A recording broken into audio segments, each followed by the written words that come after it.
भक्ति भगवत साक्षात्कार की होती है। समझ पाया जी? शालू सिंह जी रीवा से।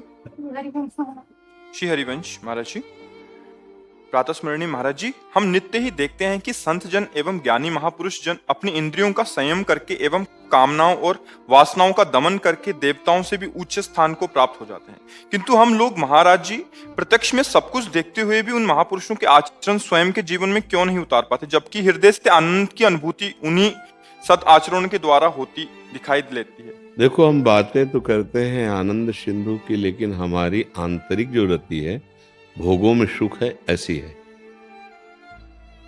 भोगों में सुख है ऐसी जब तक बुद्धि रहेगी तब तक आप जितेंद्रिय नहीं हो सकते, तब तक आप मनोनिग्रही नहीं हो सकते, तब तक आप भगवत साक्षात्कार नहीं कर सकते।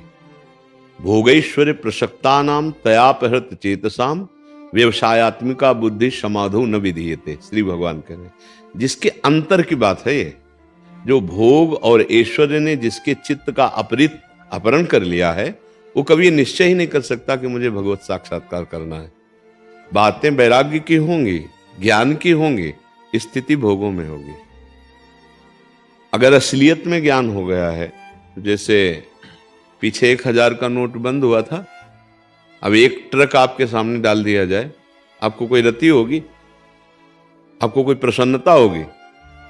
लेकिन एक 500 का नोट अगर रोड में मिल जाए, तो आप चाहे जितने बड़े हों, एक बार आसपास देख के झुक के उठा लेंगे, क्योंकि उसमें महत्व बुद्धि है। अब 1000 चलता नहीं है तो उसका महत्व खत्म हो गया ना। जैसे किसी पशु के आगे आप 1 कुंतल सोना डाल दो तो उसको हर्ष होगा क्या? ऐसे उस महात्मा जिसको असलियत में पता चल गया है कि भोगों में सुख नहीं है, विश्व का सारा भोग एक साथ उपस्थित कर दिया जाए, तो उसके मन ऐसे नहीं चलेगा जैसे 1000 ट्रक भर दे दिए जाए नोट तो आपका मन नहीं चलेगा। जैसे पशु के आगे 1 कुंतल सोना रख दिया जाए तो उसका मन नहीं चलेगा। हरी घास डालो तो चल जाएगा। ऐसे ऊसर बरसई तृण नहीं जामा, संत हृदय जिम उपज न कामा। हम लोग बातें करते हैं वैराग्य की, लेकिन अंतर से रहता है कि भोगों में सुख है, तो हम कहते हैं कि यद्यपि हम जानते हैं कि नहीं करना चाहिए, पर हमसे हो जाता है।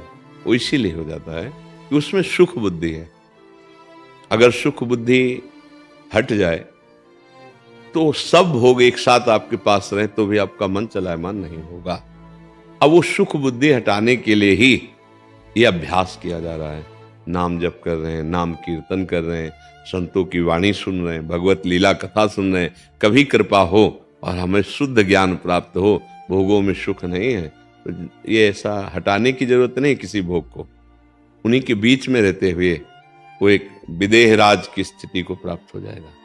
हमारी कहीं न कहीं सुख बुद्धि होती है तो हम फिसल जाते हैं। सुख बुद्धि ना हो तो फिसलने का कोई चांस ही नहीं।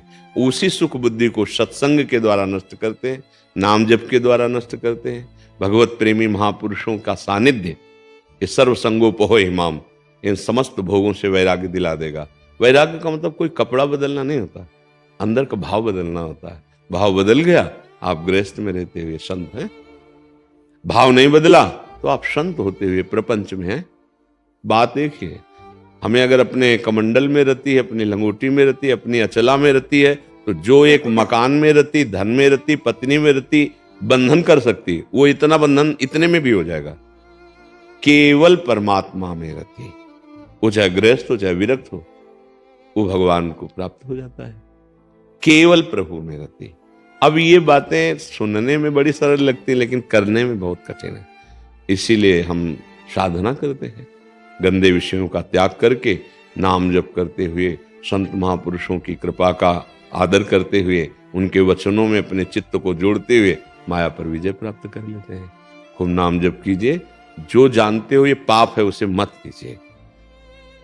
ऐसा नहीं है कि आप नहीं कर सकते, आप कर सकते हैं। देखो, जब हम वाणी से गंदा बोल सकते हैं तो अच्छा भी तो बोल सकते हैं ना। हम हाथों से जब गंदा कर सकते हैं तो अच्छा भी कर सकते हैं। तो हमने क्या किया कि गंदे कार्यों को करने में सुख की अनुभूति कर ली, तो अब अच्छे कार्यों करने की हिम्मत नहीं पड़ रही। तो हम कह देते कि हमसे भजन तो होता नहीं, हमसे ये तो हो नहीं सकता, हम जितेंद्रिय नहीं हो सकते, हम मनोनिग्रही नहीं हो सकते, हम ऐसा नहीं हो सकते। ये आप स्वीकार कर रहे हो इसलिए है।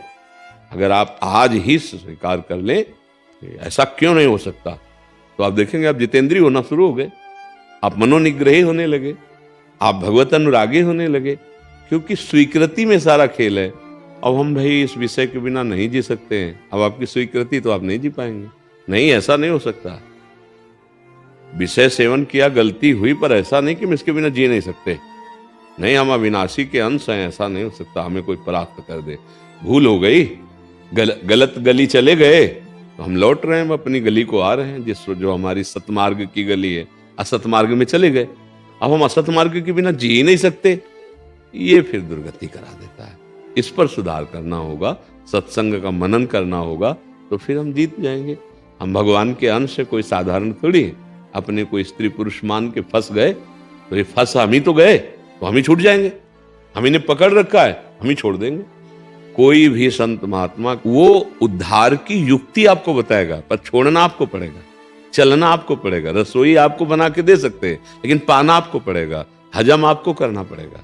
इसीलिए भगवान ने कहा आप अपने द्वारा उद्धार कीजिए, उद्धार की सामग्री सब मिलेगी, पर करना तो आपको होगा अपना उद्धार।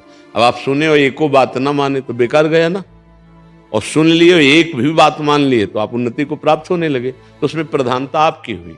धन्यवाद आपको है कि आपने अपने कल्याण के लिए संतों की वाणी को सुना, उनकी वाणी को माना, वैसे चले, तो धन्यवाद आपको।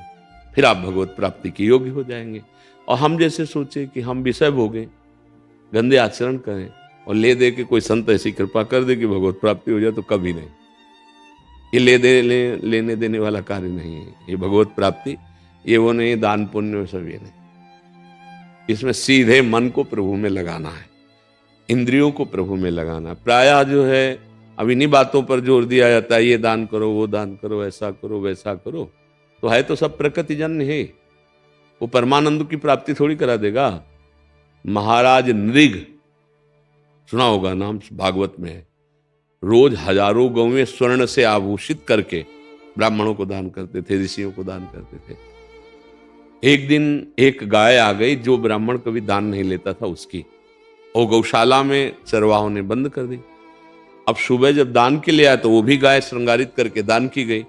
तो जिस ब्राह्मण को, ब्रह्म ऋषि को दान की गई, वो लेके जा रहा था, तो वो ब्राह्मण जो खोज रहा था, कभी दान नहीं लेता था, उसने कहा गाय तो हमारी।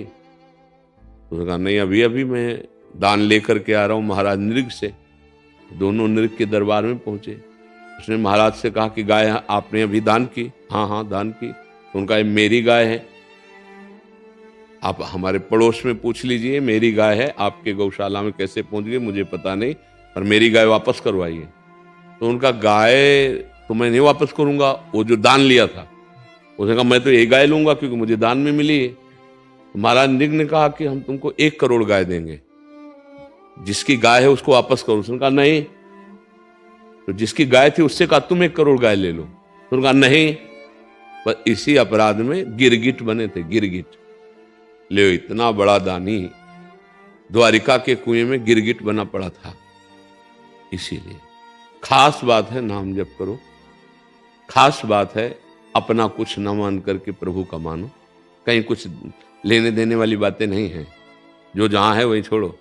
प्रभु का है तो दियम वस्तु गोविंदम तो बेबे समर्पय, और नाम जप करो, भगवत प्राप्ति हो जाएगी। ये दान पुण्य शुभ कर्म है, ये सोने की जंजीर है, एक लोहे की जंजीर है अशुभ कर्म, और एक सोने की जंजीर। घसीट के सोने की जंजीर से बांध दिया जाए तो मरोगे, लोहे की जंजीर से बांध दिया जाए तो मरोगे।